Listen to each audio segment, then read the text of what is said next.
ایک بزرگ تھے، وہ دریا کنارے وضو کر رہے تھے. ایک بچھو تھا جو ایک لکڑی پر تیرتا ہوا، کبھی پانی کے ہچکولوں سے وہ ڈوبتا بھی اور کبھی لکڑی کو تھام لیتا، یوں پانی کے بہاؤ پہ جا رہا تھا. تو ان بزرگوں نے دیکھا تو ہاتھ ڈال کر کے اس کو نکالنا چاہا، تو اس نے اپنی فطرت کے مطابق ان کے ہاتھ پہ ڈنگ مار دیا. درد کی شدت سے ہاتھ جھٹکا تو وہ گر گیا.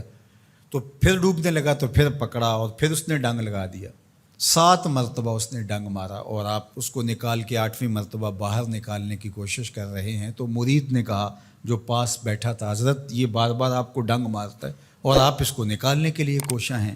فرمایا وہ اپنی بری فطرت سے باز نہیں آتا، میں اپنی اچھی عادت سے باز کیسے آ جاؤں.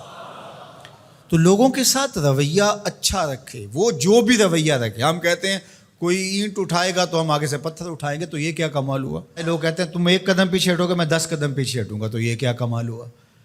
تم کہو میاں تم جتنے مرضی قدم پیچھے ہٹو، میں بھاگ کے تمہارا دامن پکڑ لوں گا، تمہیں جانے نہیں دوں گا، ایک دن تجھ کو بھی جیت لوں گا محبت کے زور پہ.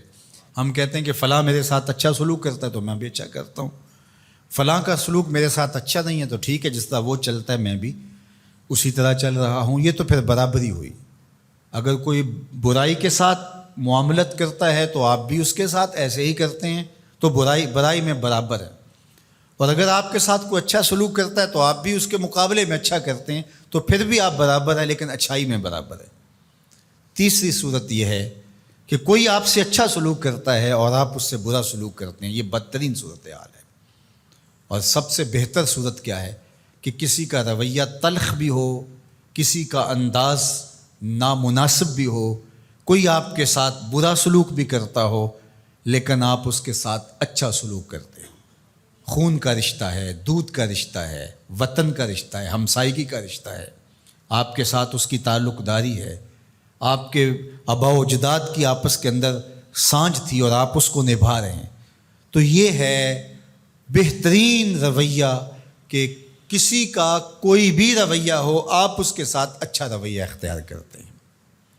حضرت عقبہ بن عامر رضی اللہ تعالی عنہ کو حضور نے ارشاد فرمایا تھا، سل من قطعک واعط من حرمک واعف عن من ظلمک. اے عقبہ بن عامر، جو تجھ سے تعلق توڑے تو اس سے تعلق جوڑ، جو تجھے محروم رکھے تو اس کی جھولیاں بھر دے، اور جو تیرے پہ زیادتی کرے تو اس کو معاف کر دے، اس سے درگزر فرما. یہ بہترین کردار ہے جس سے ایک اچھا ستھرا پاکیزہ اور مناسب معاشرہ ترتیب پاتا ہے اور ترکیب پاتا ہے. تو میرے اور آپ کے آقا و مولا نے ہمیں یہ تلقین کی، بلکہ فرمایا جو یہ چاہتا ہے کہ اس کی عمر میں برکت ہو اور رزق میں اضافہ ہو، وہ رشتہ داروں کے ساتھ سلوک اچھا کرے. یہ راز ہے عمر میں برکت کا اور رزق میں اضافے کا.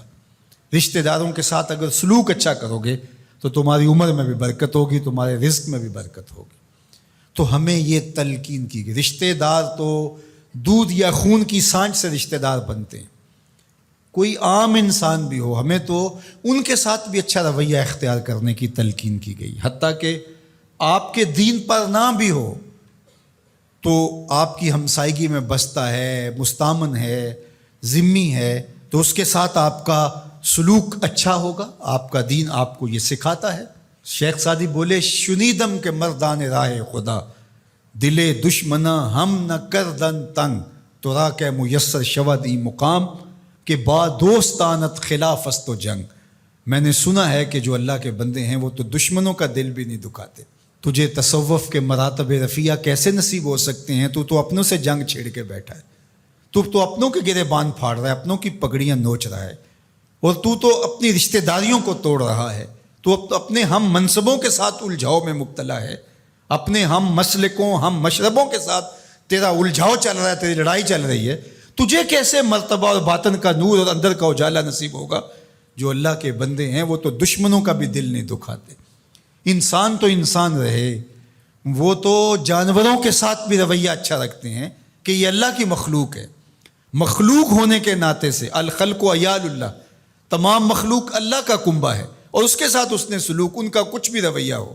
حضور کے غلام اور اسلامی معاشرہ، اس میں یہ کس طرح چیزیں پنپ سکتی ہیں کہ ہم نفرتوں کو فروغ دیں اور کہیں کہ نہیں ہم ایسے کر دیں گے، اس نے میری طرف یوں دیکھا ہی کیوں ہے، لہٰذا میں تو اب اس سے ساری زندگی ہم کلام ہی نہیں ہوں گا. تو رویوں کی خوبصورتی اور صلہ رحمی یہ ہمارے دین نے ہمیں سکھائی.